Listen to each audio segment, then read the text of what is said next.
Year 1920 London की सर्द गलियों में एक वैज्ञानिक था, डॉक्टर एडवर्ड मॉसले। वो कोई आम वैज्ञानिक नहीं था। उसकी थ्योरीज टाइम और रियलिटी को लेकर इतनी एडवांस थी कि कई लोग उसे पागल कहते थे। लेकिन वो एक मिशन पर था, समय की चाबी को खोजने का।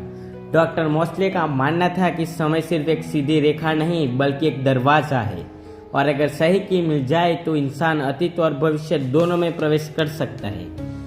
ईयर 1932 में अचानक डॉक्टर मॉसले गायब हो गया। न कोई सुराग न कोई शव, पर उसके कमरे में मिले कुछ पेपर्स जिसमें एक मैप था, जिसमें 5 अलग अलग जगहों का नाम था, जिसमें Himalaya, Antarctica, Giza, Amazon forest और ऑक्सफोर्ड यूनिवर्सिटी का नाम था। 19 ईयर्स तक कोई नहीं जान पाया कि मैप किस लिए था, लेकिन 2023 में ऑक्सफोर्ड यूनिवर्सिटी की एक पुरानी लाइब्रेरी में रिनोवेशन के दौरान एक रहस्यमय तिजोरी मिली, जिस पर लिखा था की 1 to be found only when mankind is ready.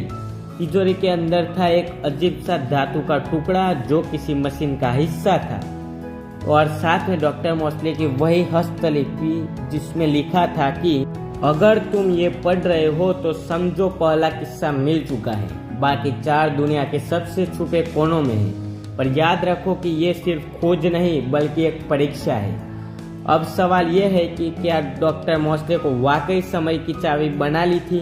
क्या उसने खुद को भविष्य में भेज दिया था? और अगर हाँ, तो क्या अब हम उस रास्ते पर बढ़ रहे हैं जहाँ भविष्य और अतीत का फर्क मिट जाएगा, या फिर से सिर्फ पागल वैज्ञानिक की कल्पना थी? पर एक बात तो तय है, ऑक्सफोर्ड यूनिवर्सिटी में जो मिला वो असली था, और बाकी 4 टुकड़े अभी भी वहाँ बाहर कहीं हैं।